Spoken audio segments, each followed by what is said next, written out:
From the issue of Israel-Palestine to the arrest of Julian Assange, from nuclear war to climate change. After viewing part of a new film about him called Internationalism or Extinction, Noam Chomsky talked about the past 2 years under President Trump.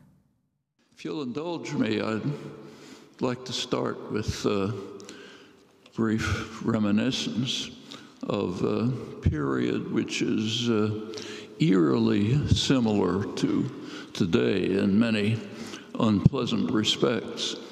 I'm thinking of exactly 80 years ago, almost to the day, happened to be the moment of the first article that I remember having written on political issues. Easy to date, it was right after the fall of Barcelona in February 1939.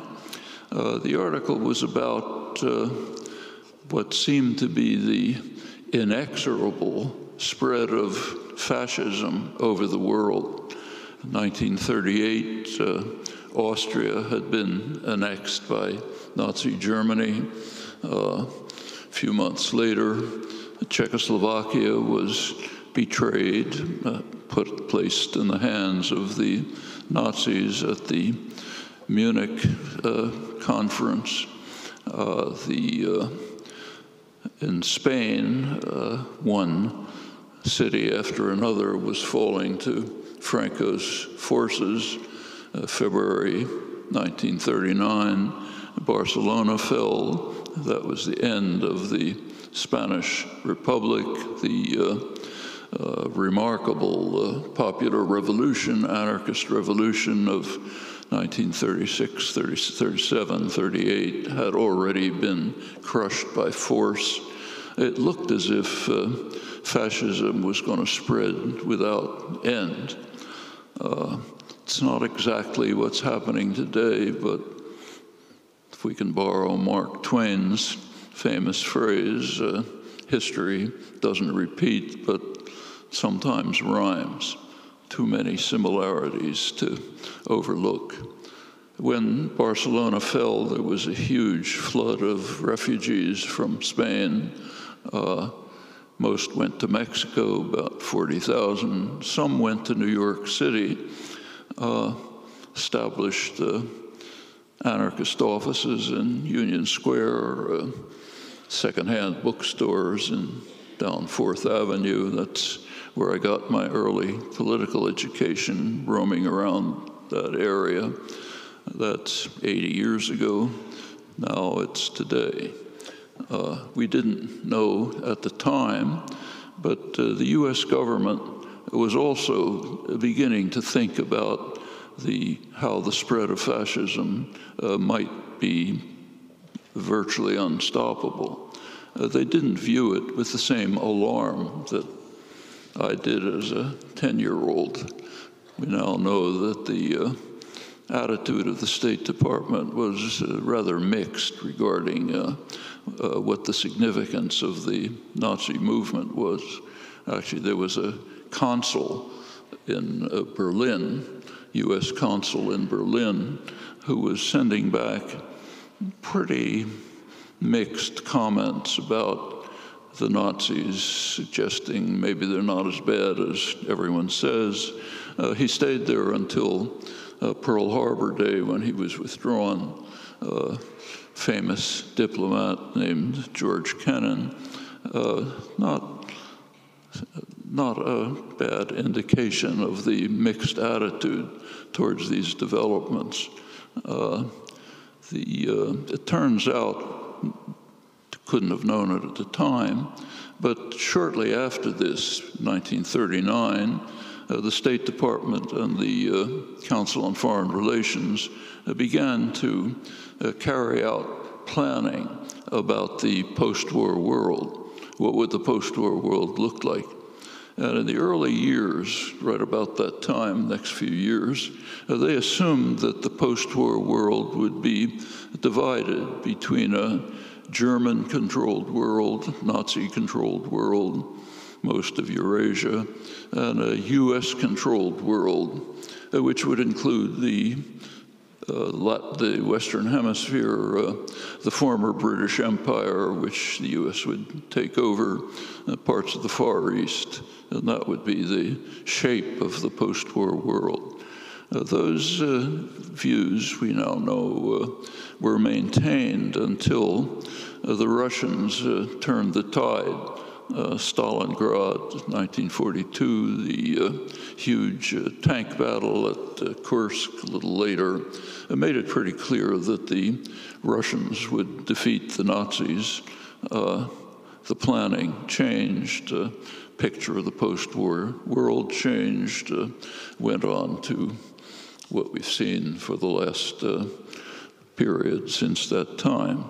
Well, that was 80 years ago. Today, we are not facing the rise of anything like Nazism, but we are facing the spread of what's sometimes called ultranationalist reactionary international, trumpeted openly by its advocates, including Steve Bannon, the impresario of the movement, just had a victory yesterday. The Netanyahu election in Israel solidified the reactionary alliance that's being established, all of this under the US aegis, run by the triumvirate Trump, Pompeo, Bolton triumvirate. Could borrow a phrase from George W. Bush to describe them, but out of politeness I won't. The Middle East alliance consists of the extreme reactionary states of the region, Saudi Arabia, United Arab Emirates, Egypt under the most brutal dictatorship of its history, Israel right at the center of it, confronting Iran, severe threats that we're facing. In Latin America, the election of Jair Bolsonaro in Brazil put in power the most extreme, most outrageous of the right-wing ultranationalists who are now plaguing the hemisphere. Yesterday, Lenin Moreno of Ecuador took a strong step towards joining the far-right alliance by expelling Julian Assange from the embassies, picked up quickly by the US, will face a very dangerous future unless there's a significant popular protest. Mexico is one of the rare exceptions in Latin America to these developments. This has happened in Western Europe. The right-wing parties are growing, some of them very frightening in character. There is a counter-development. Yanis Varoufakis, the former finance minister of Greece, very significant, important individual, along with Bernie Sanders, have urged the formation of a progressive international to counter the right-wing international that's developing. At the level of states, the balance looks overwhelmingly in the wrong direction, but states aren't the only entities. At the level of people, it's quite different, and that could make the difference. That means a need to protect the functioning democracies, to enhance them, to make use of the opportunities they provide for the kinds of activism that have led to significant progress in the past, could save us in the future. I want to make a couple of remarks below about the severe difficulty of maintaining and instituting democracy, the powerful forces that have always opposed it, the achievements of somehow salvaging and enhancing it, and the significance of that for the future. But first, a couple of words about the challenges that we face, which you heard enough about already and you all know about. I don't have to go into them in detail. To describe these challenges as extremely severe would be an error. The phrase does not capture the enormity of the kinds of challenges that lie ahead, and any serious discussion of the future of humanity must begin by recognizing a critical fact that the human species is now facing a question that has never before arisen in human history, a question that has to be answered quickly. Will human society survive for long? Well, as you all know, for 70 years we've been living under the shadow of nuclear war. Those who've looked at the record can only be amazed that we've survived this far. Time after time, it's come extremely close to terminal disaster, even minutes away. It's kind of a miracle that we've survived. Miracles don't go on forever. This has to be terminated, and quickly. The recent nuclear posture review of the Trump administration dramatically increases the threat of conflagration, which would in fact be terminal for the species. We may remember that this nuclear posture review was sponsored by Jim Mattis, who was regarded as too civilized to be retained in the administration. Gives you a sense of what can be tolerated in the Trump, Pompeo, Bolton world. Well, there were three major arms treaties. The ABM Treaty, Anti-Ballistic Missile Treaty, the INF Treaty, Intermediate Nuclear Forces, the New START Treaty. The U.S. pulled out of the ABM Treaty in 2002, and anyone who believes that anti-ballistic missiles are defensive weapons is deluded about the nature of these systems. The U.S. has just pulled out of the INF Treaty, established by Gorbachev and Reagan in 1987, which sharply reduced the threat of war in Europe, which would very quickly spread. The background of that signing of that treaty was the demonstrations that you just saw depicted on the film. Massive public demonstrations were the background for leading to a treaty that made a very significant difference. It's worth remembering that, and many other cases where significant popular activism has made a huge difference. The lessons are too obvious to enumerate. Well, the Trump administration has just withdrawn from the INF Treaty. The Russians withdrew right afterwards. If you take a close look, you find that each side has a kind of a credible case saying that the opponent has not lived up to the treaty.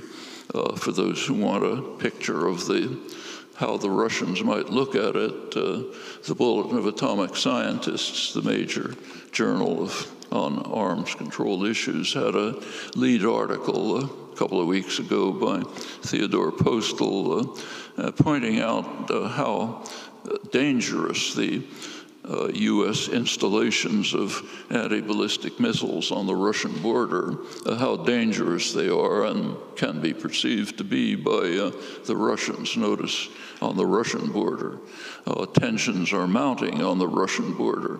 Both sides are carrying out provocative actions. We should, in a rational world, what would happen would be negotiations between the two sides with independent experts to evaluate the charges that each is making against the other to lead to a resolution of these charges, restore the treaty. That's a rational world, but it's unfortunately not the world we're living in. No efforts at all have been made in this direction, and they won't be unless there is significant pressure. Well, that leaves the New START Treaty. The New START Treaty has already been designated by the figure in charge, who has modestly described himself as the greatest president in American history.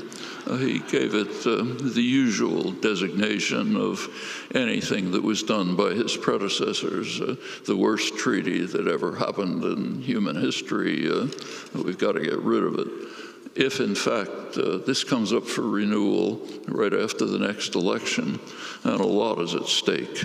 A lot is at stake, and whether that treaty will be renewed.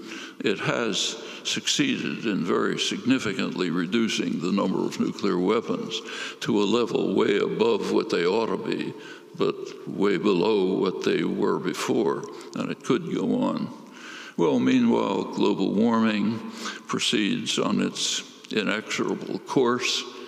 During this millennium, every single year, with one exception, has been hotter than the last one. There are recent scientific papers, James Hansen and others, which indicate that the pace of global warming, which has been increasing since about 1980, may be sharply escalating and may be moving from linear growth to exponential growth, which means doubling every couple of decades.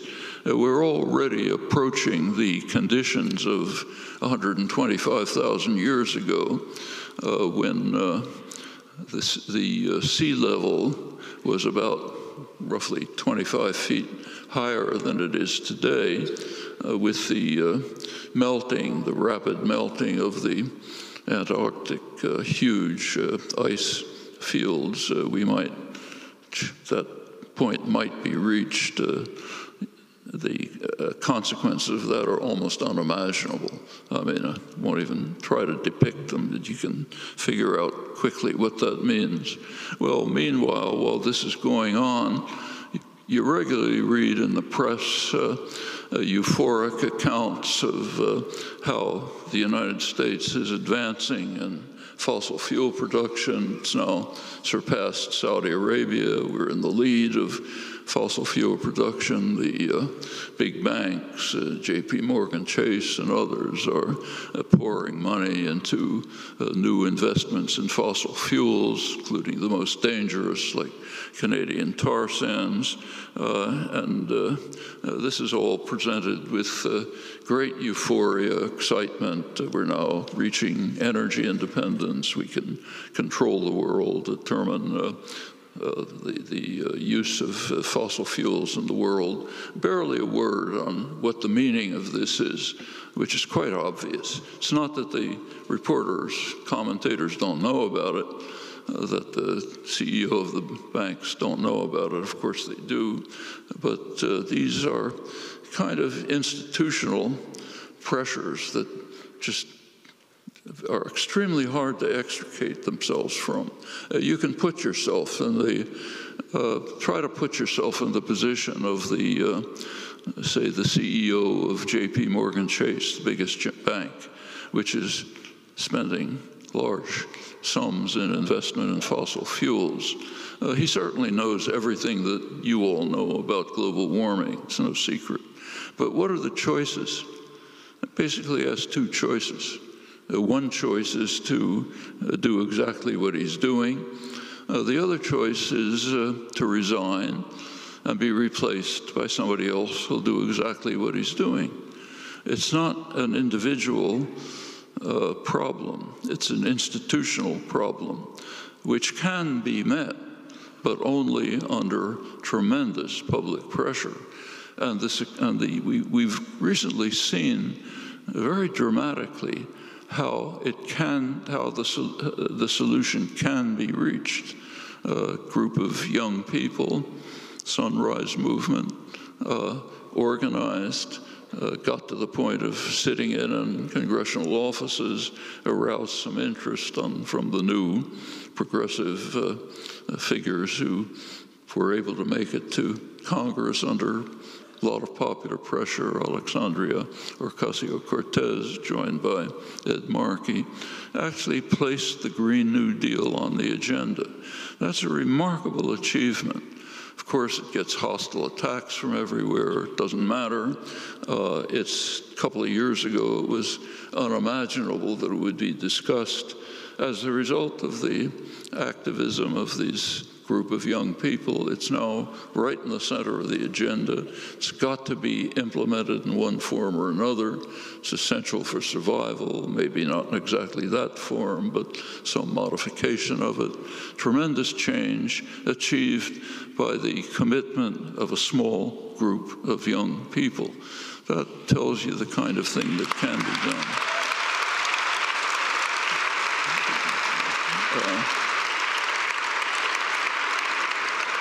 Meanwhile, the doomsday clock of the Bulletin of Atomic Scientists last January was set at 2 minutes to midnight. That's the closest it's been to terminal disaster since 1947. The announcement of the settlement of the setting mentioned the two major familiar threats. The threat of nuclear war, which is increasing, threat of global warming, which is increasing further, and it added a third for the first time, the undermining of democracy. That's the third threat, along with global warming and nuclear war. And that was quite appropriate, because functioning democracy offers the only hope of overcoming these threats.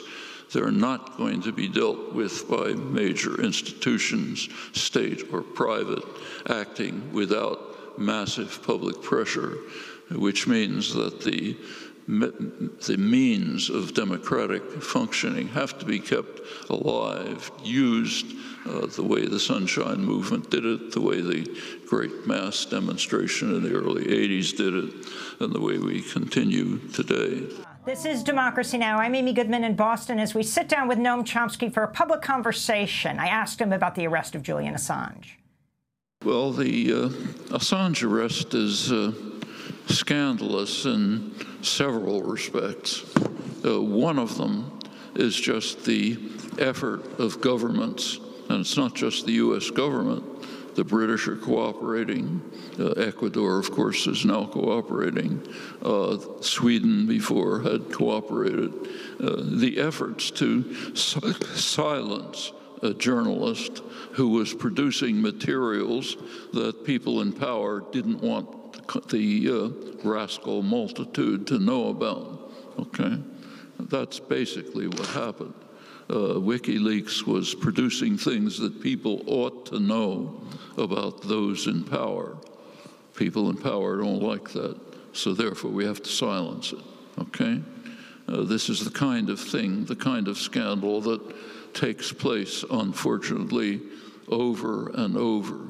To take another example, right next door to Ecuador, in Brazil, where the developments that have gone on are extremely important. This is the most important country in Latin America, one of the most important in the world. Under the Lula government, early in this millennium, Brazil was maybe the most respected country in the world. It was the voice for the global South under the leadership of Lula da Silva. Notice what happened. There was a coup, soft coup, to eliminate the nefarious effects of the Labor Party, the Workers' Party. These are described by the World Bank, not me, the World Bank, as the golden decade in Brazil's history.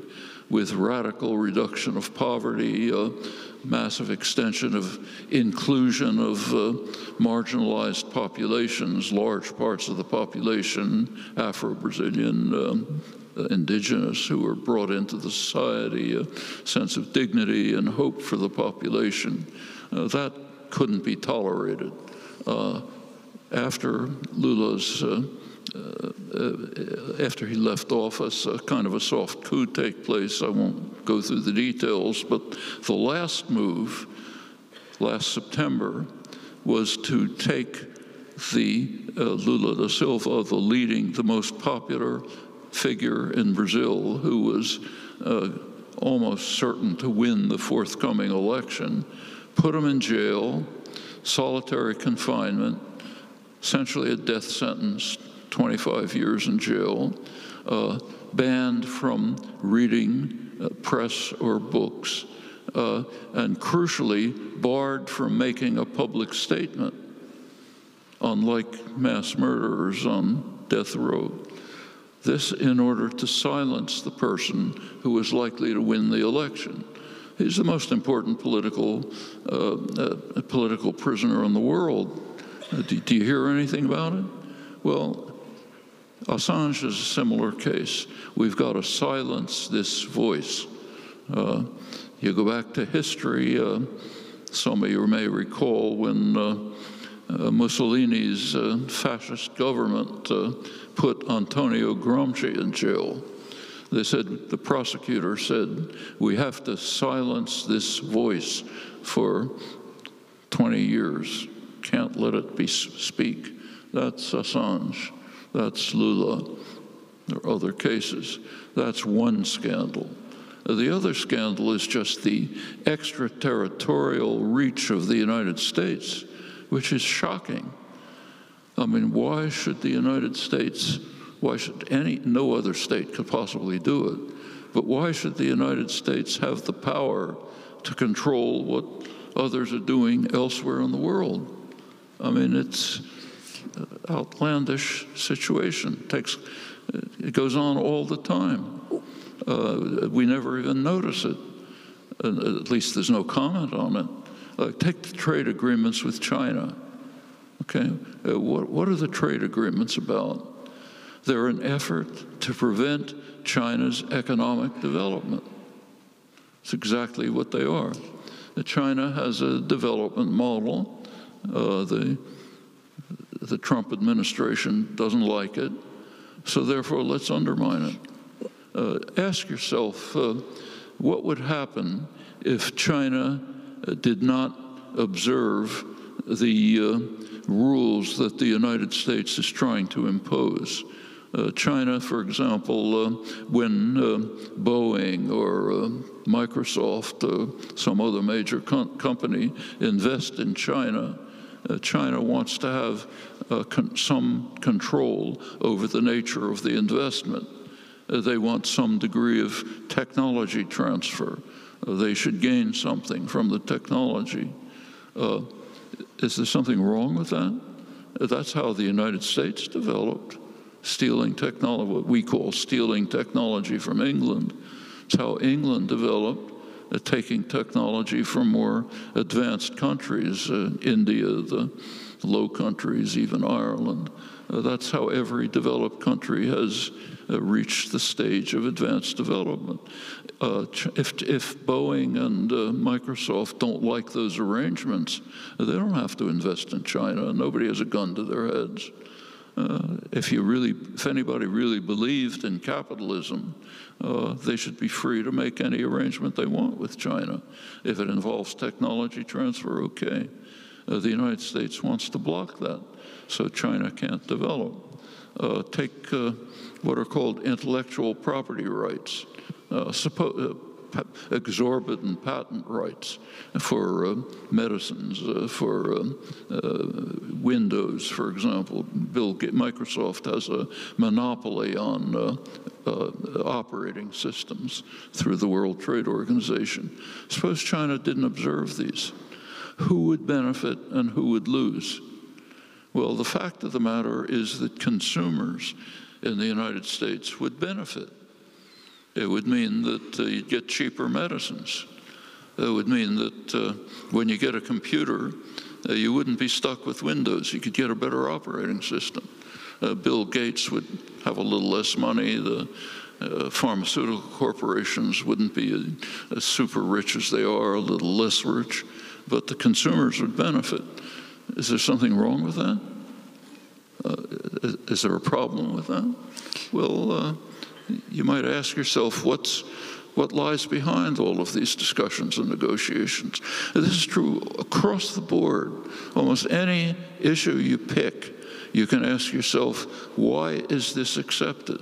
So in this case, why is it acceptable for the United States to have the power to even begin to give even a proposal to extradite somebody whose crime is to expose to the public materials that people in power don't want them to see? That's basically what's happening. Noam, what about what's happened in Israel? Prime Minister Netanyahu winning a record fifth term. Right before the election, he announces that he will annex illegal Israeli settlements in the occupied West Bank. Last month, Trump officially recognized Israeli sovereignty over the Golan Heights. Well, first of all, if Benny Gantz had been elected instead of Netanyahu, the difference would not be very great. The difference between the two candidates is not substantial in terms of policy. Netanyahu, here's another example of the extraterritorial reach of the United States. Netanyahu is somewhat more extreme.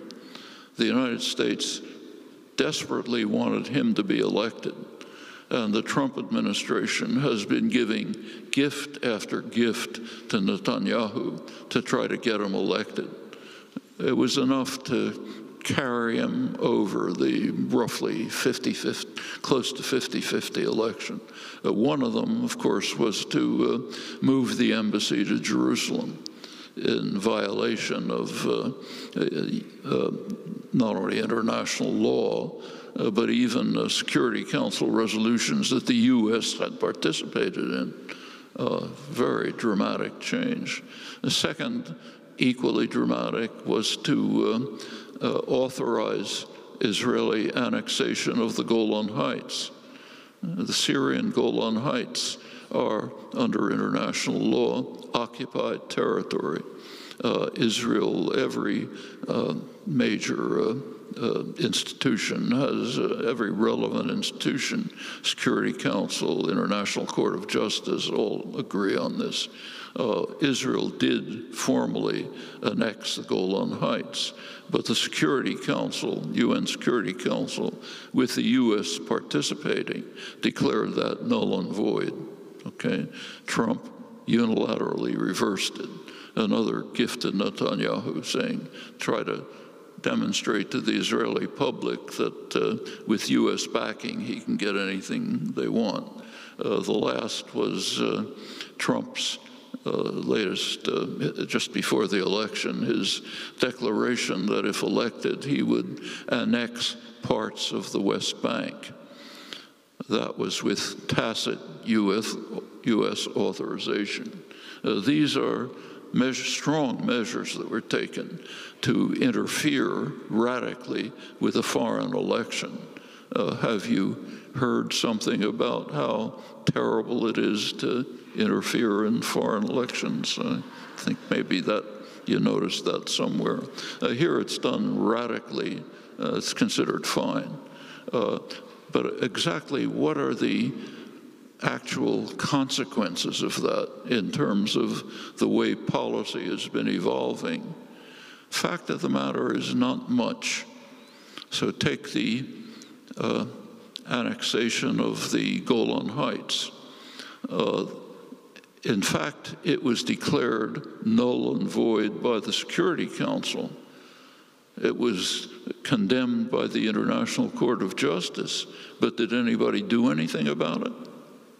Has any move been made to prevent Israel's development of the Golan Heights, establishment of settlements, enterprises, development of ski resorts on Mount Hermon, anything?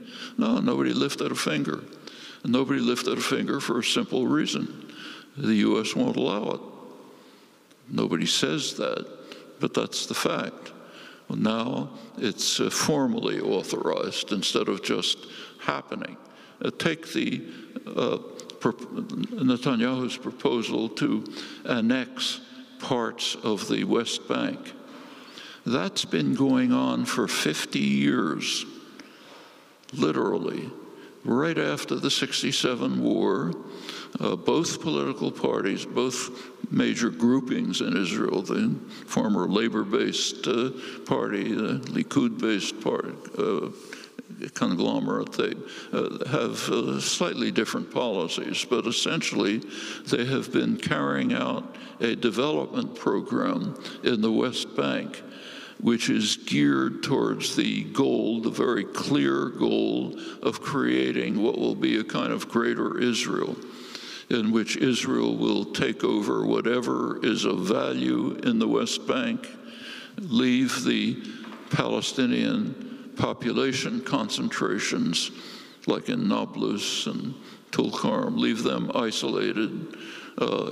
In the rest of the region, there are maybe 150 or so little Palestinian enclaves, more or less surrounded by checkpoints, often separated from their fields, able to survive, but barely.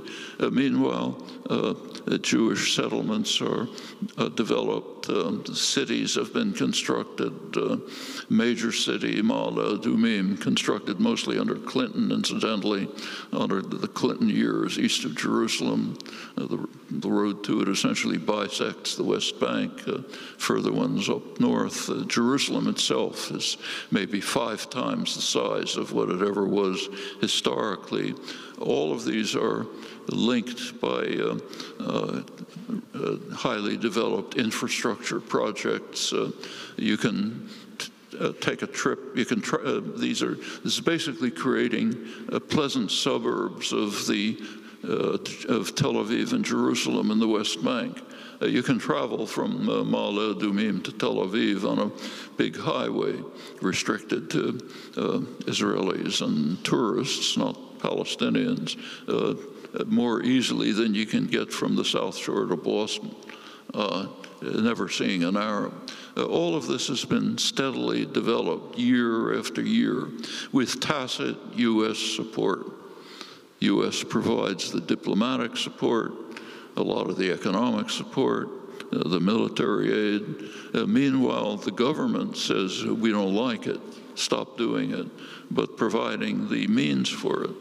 Well, the only difference in Netanyahu's statement with Trump's tacit backing is, I'm going to go ahead and annex all of this instead of just developing it subject to eventual annexation.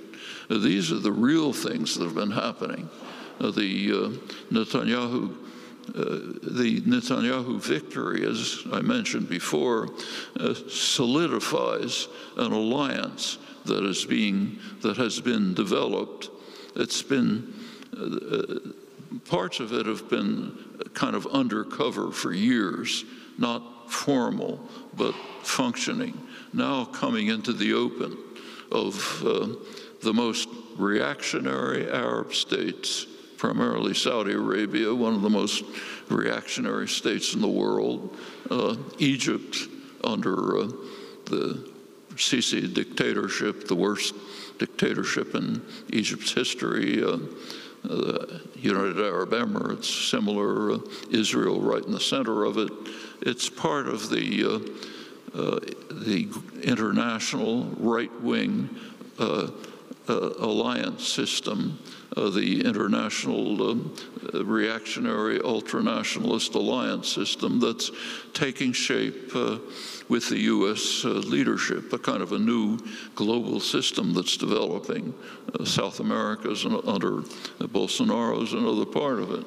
And yet, in the United States, there's this growing awareness. For example, the Democratic-Republican vote against Saudi Arabia, UAE's war in Yemen, fueled by the United States. Does that give you hope? That's a very interesting development. That's actually Bernie Sanders. It's what, and notice, and it is a very important development, but let's notice what happened. The Saudi, the United Arab Emirates war in Yemen has been a hideous atrocity. There's probably, nobody knows, maybe 60, 70,000 people killed, half the population barely surviving. The UN describes it as the worst humanitarian disaster in the world. It's a real monstrosity. It's been going on year after year using Saudi Arabia, UAE, or using US weapons, secondarily British weapons, US intelligence support, the U.S. Intelligence directly working closely with the Saudis to target bombing, so on and so forth. All of this has been happening with no protest. Then came the Khashoggi killing, brutal killing of a journalist for the Washington Post. That caused outrage, okay? It should have, but you know, that's not the reason why the Yemen war should have suddenly had the spotlight shined on it, but it was.